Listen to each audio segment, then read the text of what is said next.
దత్తలూరు మండలం నరవాడ గ్రామంలో వెలిసి ఉన్న శ్రీ వేగమాంబ అమ్మవారి బ్రహ్మోత్సవాలు ఆదివారం నుంచి అంగరంగ వైభవంగా జరగనున్నాయి. ఈ బ్రహ్మోత్సవాలకు రాష్ట్రం నుంచే కాక ఇతర రాష్ట్రాల జిల్లాల నుంచి సుమారు 4 నుంచి 5 లక్షల మందికి పైగా భక్తులు వస్తారని అధికారులు, ఆలయ ధర్మకర్తలు అంచనా వేస్తున్నారు. బ్రహ్మోత్సవాలకు వచ్చిన భక్తులకు ఎలాంటి అసౌకర్యాలు జరగకుండా ఆలయ వ్యవస్థాపక ధర్మకర్తలు, దేవాదాయ శాఖ అధికారులు ఏర్పాట్లు పూర్తి చేశారు.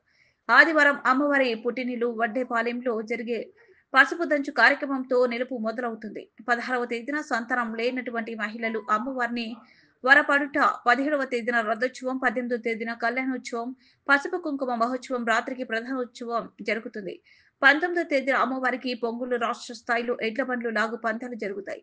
ఉత్సవాల్లో ఎలాంటి లోటుపాటులు లేకుండా ఉత్సవాలను పకడ్బందీగా నిర్వహించేందుకు ఎమ్మెల్యే కాకర్ల సురేష్ ప్రత్యేక ఏర్పాట్లు చొరవ తీసుకుంటున్నారు. అమ్మవారి మహోత్సవాలు చూడటానికి వచ్చిన భక్తులకు ఉచిత భోజనంతో పాటు త్రాగునీటి సమస్య లేకుండా వివిధ మార్గాలలో కుళాయిలు ఏర్పాటు చేశారు. ఆలయానికి వెళ్లే మార్గంలో భక్తులకు ట్యాంకర్లను ఏర్పాటు చేసినట్లు ఆలయ కార్యనిర్వహణ అధికారిని ఉషశ్రీ తెలిపారు.